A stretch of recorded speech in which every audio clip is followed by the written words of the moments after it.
Okay, a quick rundown of what the template represents. We are going from flush to the floor, down to this floor, but this is also the high point between these three items here. Flush to the floor, tight to the frame, all the way to the top. First thing we need is a piece of angled stainless from here to here. The template will give the size, if you look very carefully. The reason we need this piece of stainless angled is to go from here into this gap. There's a nice little gap about 1/4 inch all the way across. When the door is pivoting from here and swings out, it's going to want to pull this frame off. This frame is just glued on. So if we come with an angle here, go in, screw through this piece of stainless and the secondary piece of stainless, that will in effect clamp the upper pivoting hinge to the wall. From the outside, you can see it's just an angle that's been welded together and placed here. Here's the upper part. You have the wall. You have a stainless that's about 3/4 inch here, about 1.5 here. Gonna need about a 3/4 here. I'd go about 1.25 here to overlap. Put your piece on, drive the screws straight through. That'll hold everything together and keep it from falling down. Okay, now looking at the lower portion. This is the highest point that we have. This door used to have a high threshold. There we go. A high threshold from side to side. When the walls were cut out, the threshold was cut off flush. The carpet is just laying in place. Hard deck here. And a decorative metal strip that appears to be double-sided on. The piece that is going to hold the bottom pin in place has to span from this side over this and screw into this. The reason is this pin will want to fall over back and forth if it's only fastened to this piece of stainless. It's also hard to screw through this stainless. So we need a nice little square plate that's going to hold here, come over here, and then to this. This will be about 3/16 lower, or there will be a gap there. Just need some wedges on the sides to level up the pin. So the little plate that sits there is going to have wedges on this side, and we can just trim the carpet by knife at that time. Okay, so here is your bottom plate. It could be about 3/16 thick. You're going to need 4 screws. Your bottom piece is going to attach here. It'll have screws going down into this. And looking from the side, it's going to look like this. Screw down to the floor. This is your bathroom floor that's about less than 1/4 inch. Float it, throw a wedge here, have your piece come up. And then your door will swing on top of that. So the reason we're using pins around here and not hinges on the side is the wall is not structurally able to hold the door, the weight of the door. Also, it's just going to pull off. So the other thing is this opening is wider than this opening here. I'll make a nice drawing and show why here in a second. And by pivoting from about 4 or 5 inches in, it allows the door to open flat instead of stopping there. Leaves room for the door hinge on that side of the wall. It will not come out far enough to interfere with this part of the sink here.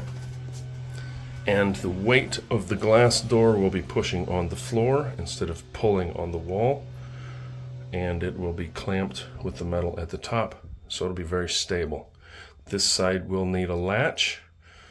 I'm going to recommend this style latch right here. It'll match the bathroom. And what we have is a little metal plate that screws in, and it has a little stopper so that the door doesn't swing too far in. And this holds off about 1/8 of an inch, and that will give us distance for the glass to not be too close to the door frame. Okay, so we can see that this is away from the wall a little bit and hanging into the bathroom here. I have a pivot point marked on this stick. There's a Sharpie for reference. What we need to be careful of is where we set from this wall to this wall, the width of our opening of our frame. Where's our center point from side to side? That will move this like this. So if I move this way, that point just moved in.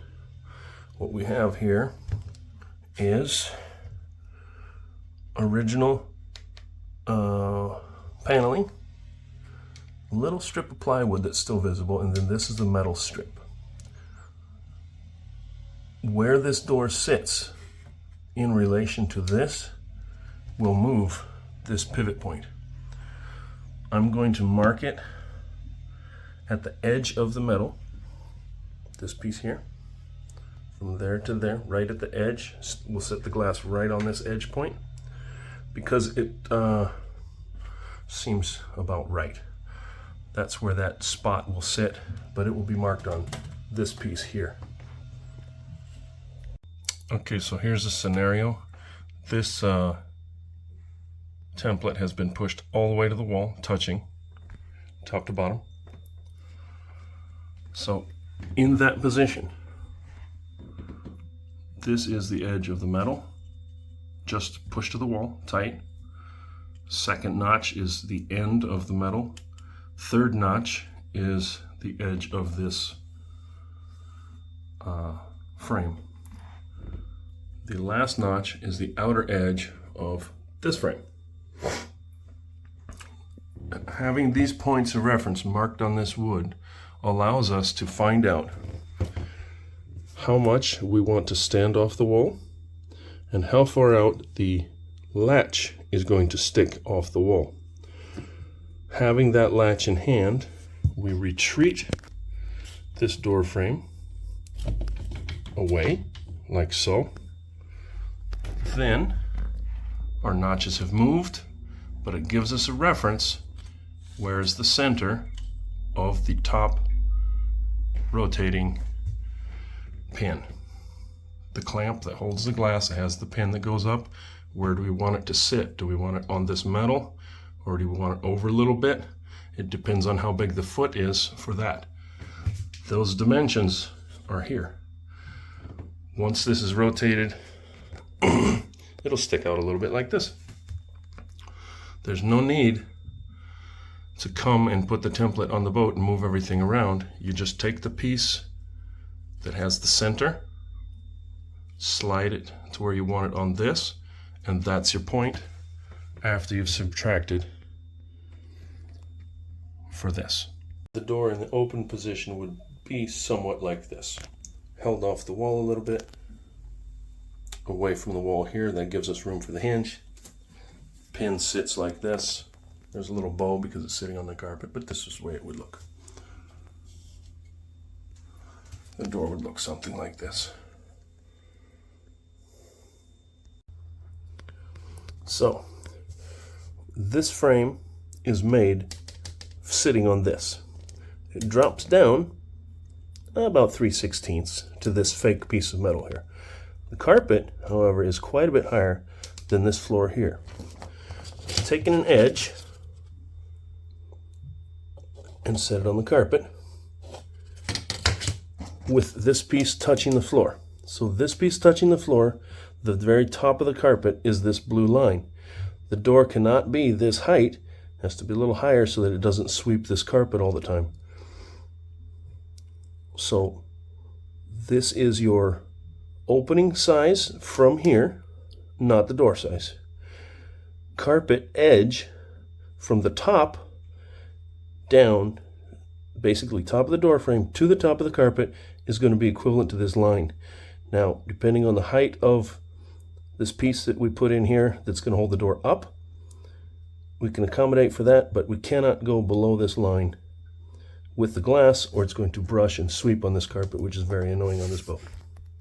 Okay, once again, without the door frame, without the template in the way, we have our wall, the metal, this little edge here. I'm trying to zoom in for you. And then this is in the air. The door should be somewhere in here. Hopefully, we can bite off into this top piece here. Once we have a piece of metal coming down and under, the screws that go up will be into this piece and the other piece straight through too. It'll clamp this wall. The reason we don't want to be too far out is we're in the air here. When we come down here, if our door was over this decorative piece, centered on this here, it would be ideal, because once we come around to this side, very similar situation. It'd be real nice if the door was sitting centered on this metal, because that's pretty much the actual width of the wall. The metal plus a smidgen is the width of the actual wall. This is overhang.